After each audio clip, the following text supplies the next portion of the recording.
Hello everyone, welcome to my channel RJ studies. Last video में हम making of the constitution कर रहे थे। उसका मैंने एक फ्लो चार्ट बना के बताया था आपको। उसमें मैंने 5 पार्ट्स में डिवाइड किया था। आज हम थर्ड पार्ट देख रहे हैं। मैं जो लिंक है उस वीडियो का आपको डिस्क्रिप्शन बॉक्स में प्रोवाइड करवा दूंगी। तो उस आगे चलते हैं without wasting any time.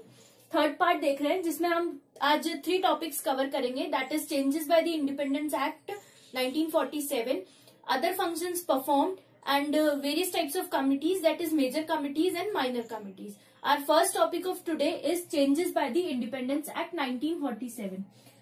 Intro देख लेते हैं थोड़ा सा। Representatives of the princely states who stayed away from the Constituent Assembly joined it. Second, members of the Muslim League from Indian Dominion also entered the assembly. Indian Independence Act made following 3 changes in the position of the assembly. तो मैंने आपको जो features हमने पहले discuss किए थे उन्हीं में हमने 3 चेंजेस करे हैं जो हमने यहाँ कॉन्स्टिट्यूएंट असेंबली के अंदर अडॉप्ट किए। उन फीचर्स को देखते हैं।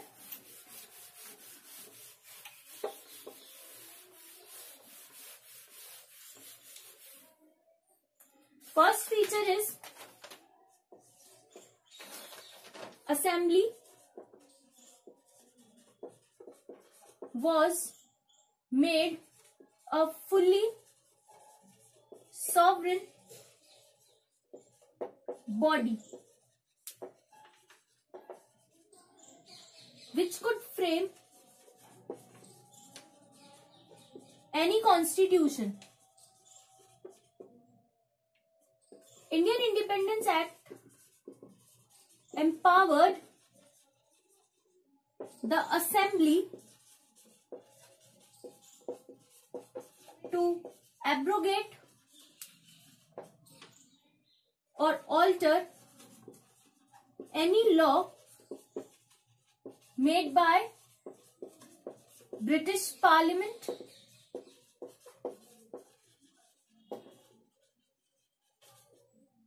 in relation to India.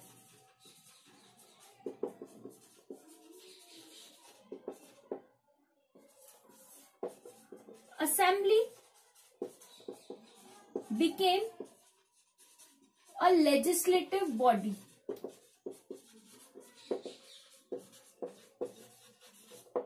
Legislative body से हम समझते हैं कि लॉज बनाने के लिए एंड फ्रेम करने के लिए कॉन्स्टिट्यूएंट असेंबली बनाई गई थी। ठीक है।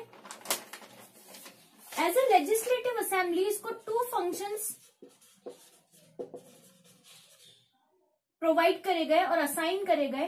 2 functions were assigned to the Constituent Assembly being a legislative body. First one was making of the Constitution.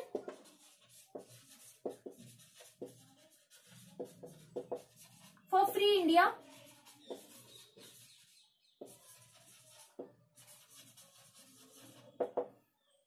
Second was enacting of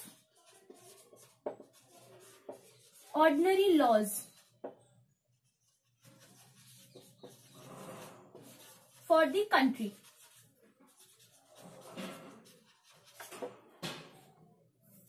Okay?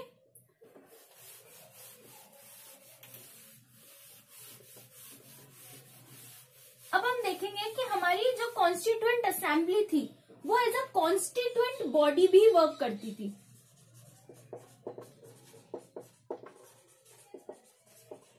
और बीइंग अ कॉन्स्टिट्यूएंट बॉडी वो कॉन्स्टिट्यूशन बनाने के लिए फ्रेम करी गई थी। जब भी वो कॉन्स्टिट्यूएंट बॉडी वर्क करेगी तब doctor Rajendra Prasad as a chairman होंगे उसके। Doctor Rajendra Prasad as a chairman act करेंगे। एंड जब भी वो लेजिस्लेटिव बॉडी एक्ट करेगी it was chaired by GV मवलंकर।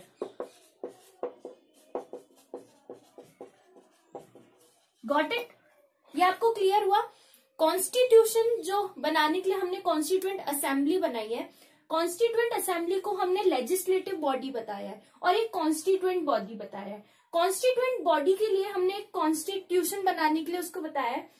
जब भी कॉन्स्टिट्यूएंट बॉडी की तरह वर्क करेगी तब doctor Rajendra Prasad as a chairman act करेंगे, एंड जब भी वो लेजिस्लेटिव बॉडी की तरह एक्ट करेगी तब जीवी मवलंकर उसको चेयर करेंगे। और लेजिस्लेटिव बॉडी जब भी वो बनेगी तब उसको दो फंक्शंस परफॉर्म करने होंगे, that is making of the constitution for free India and enacting of the ordinary laws for the country. Now third changes,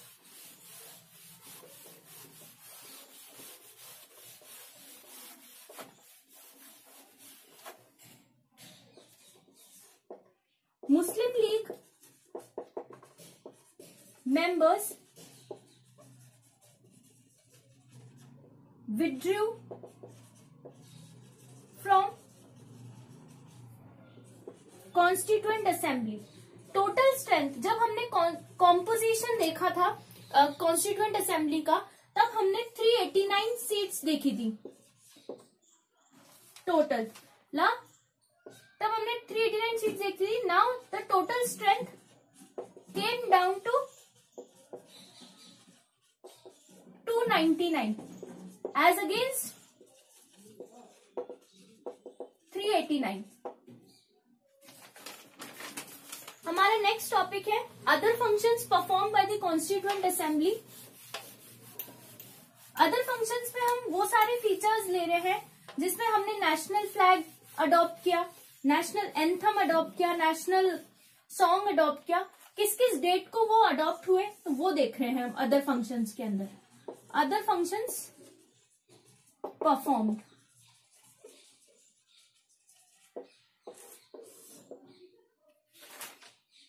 थोड़ा सा लैंग्वेज देख लेते हैं इसका।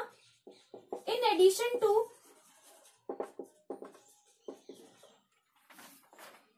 The making of the constitution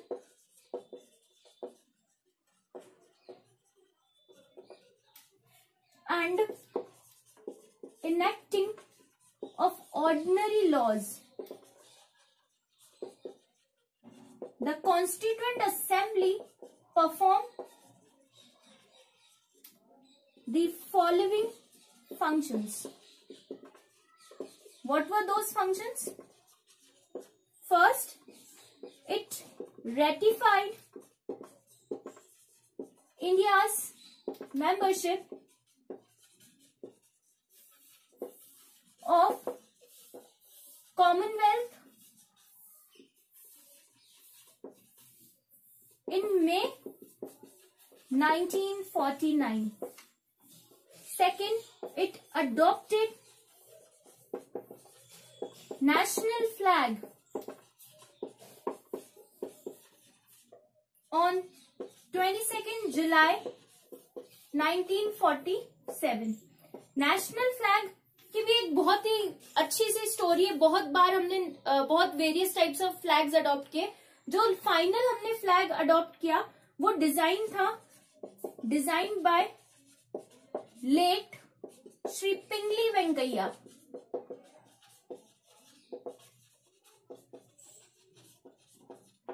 इनका डिजाइन किया हुआ था हमारा नेशनल फ्लैग, जो हमने एंड में सबसे लास्ट में आज अडॉप्ट किया है। और हमेशा नेशनल फ्लैग का जो फाइबर होता है वो खादी का ही बना हुआ होता है। Then it adopted national anthem on 24th January 1950। National anthem हमारा जनगण मन है, everybody knows this, written by Rabindranath Tagore. ठीक है,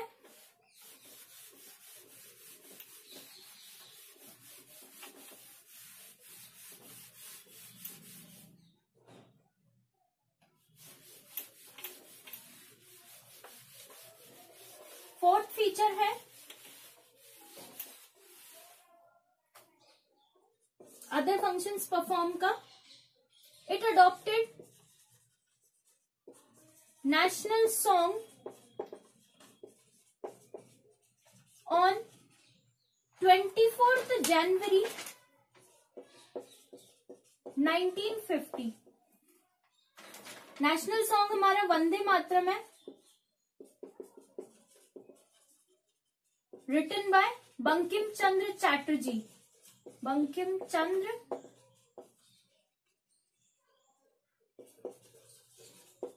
Chatterjee. Got it? Fifth is, it elected Dr. Rajendra Prasad as first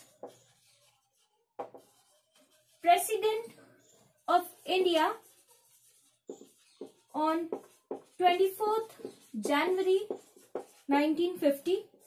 total sessions हमारे कॉन्स्टिट्यूएंट असेंबली के 11 हुए थे, 11 sessions. Time taken to make the constitution 2 years 11 months 18 days. किसी जगह पे 17 days भी लिखा हुआ होता है, तो आप इतना 1 day का कोई डिफरेंस नहीं है. Total expenditure to make the constitution was 64 lakh. And 24th January को 1950 फाइनल सेशन हुआ था कॉन्स्टिट्यूएंट असेंबली का. बट कॉन्स्टिट्यूएंट असेंबली ही हमारी आगे जाके पार्लियामेंट बनी थी, तो we can not say it as a final session. बस but it did not end.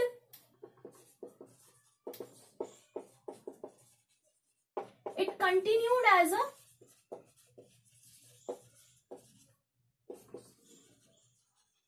provisional parliament from 26th January 1950 till formation of new parliament after first general elections, that is 1951 to 1952. ये कभी कभी पूछ लिया जाता है कि first general elections कब हुए थे. 1951 से लेकर 1952 हुए थे. एंड जो हमारी पार्लियामेंट थी उसका कहने को तो हम बोलते हैं कि फाइनल सेशन 24 जनवरी 1950 को हुआ, बट ये यहाँ खत्म नहीं हुआ. इसको प्रोविजनल पार्लियामेंट बना दिया गया from 26 January 1950 till the formation of new parliament. Next topic of today is committees,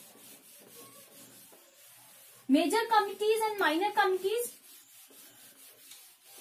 major committee में सबसे बड़ी मेजर कमिटी तो ड्राफ्टिंग कमिटी थी, जिसके चेयरमैन डॉक्टर B.R. अम्बेडकर थे. तो उनके कमिटीज के नेम देख लेते हैं. हम उनके कितने मेंबर्स हैं वो नहीं देखेंगे, because it was not that much important. सिर्फ एक नॉलेज के लिए आपको इनके नेम देखना है. ठीक है, इनको हमने 2 पार्ट्स में डिवाइड किया है, major committees and minor committees. Major committees के नेम देख लेते हैं. One was union powers committee,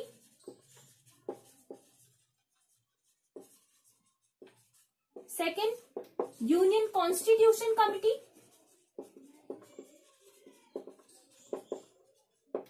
third provincial constitution committee, fourth drafting committee, जिसके चेयरमैन डॉक्टर B.R. अम्बेडकर थे, हमारे Baba Saheb Ambedkar. This committee is the most important. Fifth is advisory committee on fundamental rights and minorities. Next rules of procedure committee.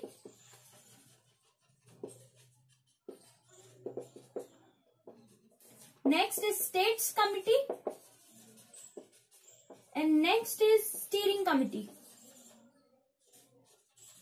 Steering Committee, ठीक है। ये हमारी थी major committees. इन सब के सिर्फ आपको नेम्स पता होने चाहिए थोड़े बहुत। एंड माइनर कमिटीज देख लेते हैं।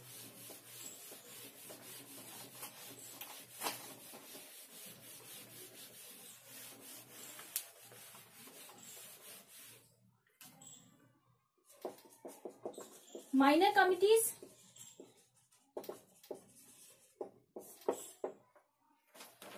Committee on functions of Constituent Assembly, Order of Business Committee, House Committee,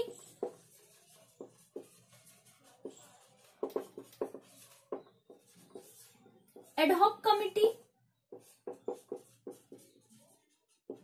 on National Flag,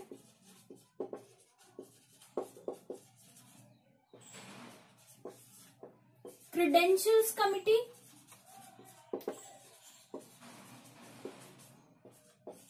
Advisory Committee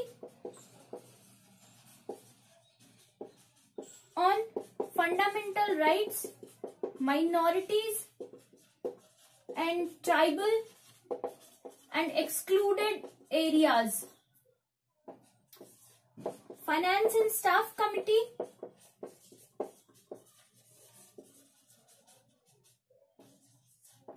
Hindi Translation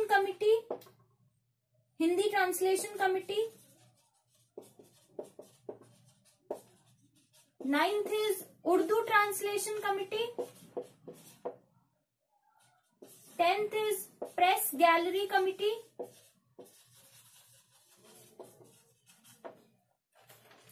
11th is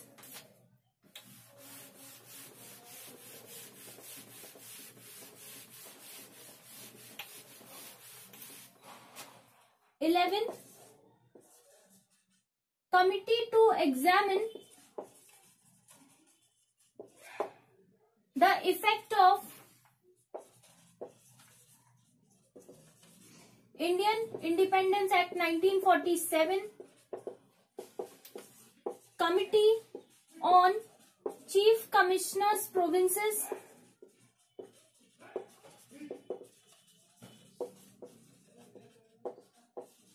Commission on Linguistic Provisions,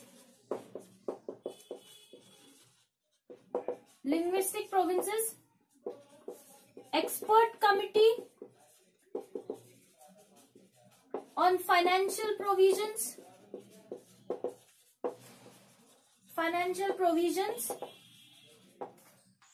Ad Hoc Committee on Supreme Court. So that's it for today.